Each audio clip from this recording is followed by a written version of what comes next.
welcome to the next video of my LEC Summer 2022 preview. We're covering Team Vitality, who I have 4th. They finished 9-9, 6th place in spring, and went 11-7 as Team Vitality B in EU Masters. I think they did really well in the big tournament, but I'm not 100% certain. So, Vitality struggled this past spring. You know, a team that we all thought we were going to do better than they did. You know, I went over Dom1 in my LCK preview. They're similar. When I get to Liquid, they're similar in, the LCS. And the LPL, there are a couple teams like that as well, BLG and LNG, to name two. So, with Vitality, we had a star-studded lineup, and we still do, really. Selfmade's out. Haru and Bo are in. They brought them both in from Academy. I guess they're a tag team. I don't know how that all works. But, yeah, so Haru is he's actually a world champion sub from, I believe, Samsung Galaxy. Might have been Gen G at that time. Nevertheless, he's a champion. And Bo didn't play at all in spring. His last stats I have listed here are from FPX last year. So, first things first, though, top lane, Alfari. Alfari is a good laner, one of the better top laners in the world, definitely in the West, probably in the top 3 in the West to 5. I will say I'm not a fan of the rumors that swirled in spring that maybe he picks champions that he likes. I mean, he picks a champion that he's comfortable with, despite how poor, no matter how poor it is into the matchup, instead of picking something that is better, that he knows is better, they just doesn't choose to want to play. I mean, I don't know if those rumors were true or not, just rumors, but Alfari 865 CS per minute is very good when you take into account he had a 56 KP. A lot of players at that high of a CS of 865 probably have a KP of 50 or less. 22.3% kill share, he has a lot of kill potential, and 22.6% gold share. With a team this star-studded, everybody gets gold. Good player, 9 champions in 18 games. Sigenda, I'm going to go Sigenda, is the backup. Excuse me. You're going to see with this Vitality B roster that 4 of the 5 players are former LEC players, whether it was for a cup of tea or more than a split of action. But this guy, 893 CS per minute, very good. 56.8 KP, 23.3 kill share, and 23.5 gold share, 8 out of 18 champions. Very good top laner. He probably deserves an LEC shot. Whether he's going to get the LEC shot is another thing entirely, but I believe he should get a look with numbers like that. Those are pretty good. Jungle, Haru, dominated EU Masters last split in the LFL. 814 and 619 in KDA and CS per minute. So 6 CS per minute is very good, especially when you take into account 72 KP. So not only are we surpassing the 5.5 threshold, but we're also at 72 KP, which is pretty freaking good. And then 26.6 kill share, that is carry jungler-esque. 20% gold share, 6 champions in 18 games. Hopefully he plays more than 6 champions with Vitality. He's been around the block. I'm not worried about his champion pool. Bo with FPX last year, 758 CS per minute as a jungler is bonkers. 68.8 KP, 36 kill share, 22 gold share. Almost part of me wonders if it was LDL numbers and I misread it. Regardless, even in the LDL, with a CS per minute of 7.58, that is incredible. Just astonishing. But I believe him and Haru were a package deal almost. Or they brought them both in because, I mean, why not be loaded? Vitality is loaded at jungle. Like, truly. Honestly, I don't know. They should be trying to trade for support, in my opinion, but we'll get into that. Skeens, 652, 579, 74 KP. Another player with great numbers in a lower level. 6.5 and 5.8 and 74 KP. I mean, he's creating 3 out of every 4 kills, has his fingerprints on it. He's farming better than your average jungler.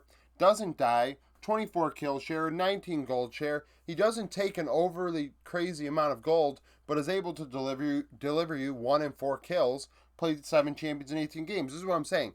They could trade a jungler to try and answer the support situation.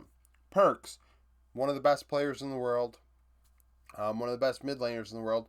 Wasn't in my top 5, but of course he's in the conversation of top 10 to 15, I would guess. Last split, he did put himself in that category. I might have had him higher if he didn't struggle at times. But 897 CS per minute is extremely good.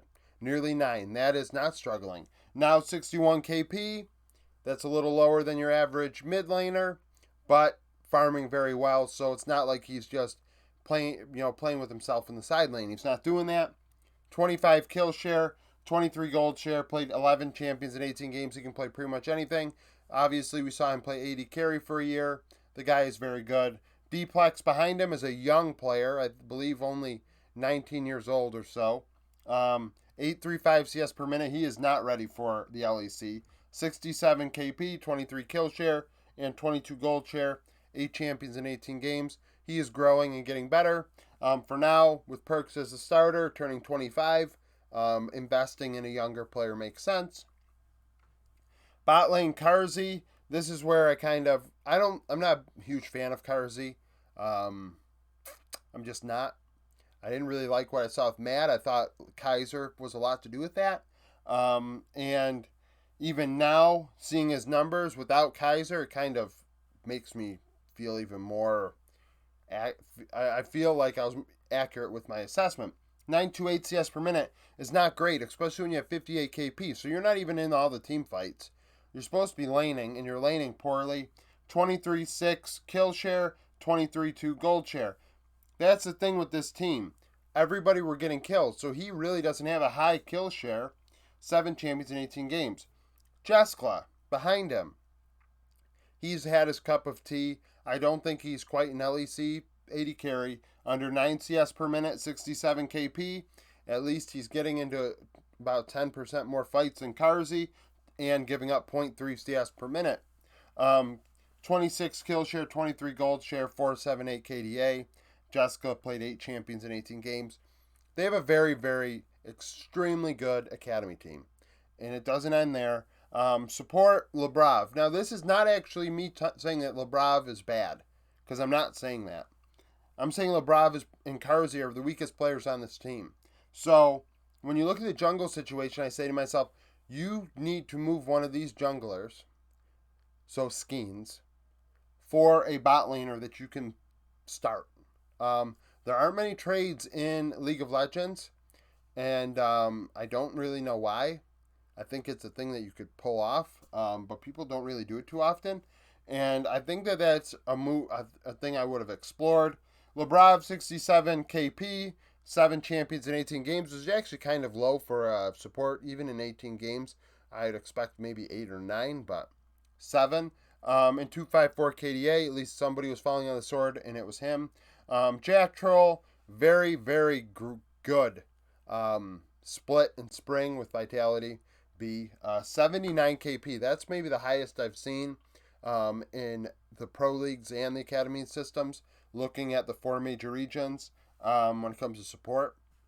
I think Zanzra still has the highest out of any role. But nevertheless, 333 KDA, 8 champions in 18 games. Good player, gets around. Maybe that's why Jessica does have a KP of 67 and also has low farm. He's by himself often. Because the guy is by himself often if Jack Troll's all over the rift like that. As far as Selfmade is concerned, he went inactive because they brought in Haru and Bo, and then Jarnan went from a coach back to a sub, so I doubt he plays, and I really hope he's not the replacement for Karzi. I mean, just because you need a replacement doesn't mean you bring in a guy that hasn't played in a year or two at any level, let alone at the highest. Looking at this team I have in the top 25 of my power rankings. They can be very good. This team can be the best team in the West. It can be. Look at the names. You know it can be. But it can't will itself to do it. I think 4th is probably where I have this team. I think that it's pretty easy for them to maybe get by G2, but Rogue and Fnatic will be a bigger test. Vitality it's the ego. If they drop the ego, I think this team is super good mechanically. So it's just a matter of doing that. Maybe the coaching staff kind of cracks down and says, hey, just because you're really, really good doesn't mean you get to do whatever the hell you want when we're losing games. We need to win games, and then you can screw around later. Or make what you want to play work for anybody on this team. So that's my opinion on Vitality. Comment down below with your take on Team Vitality. How do you think they're going to do this split in the LEC? What do you think held them back in spring? Like the video if you like it. Subscribe to the channel for daily League of Legends content. And thank you for watching.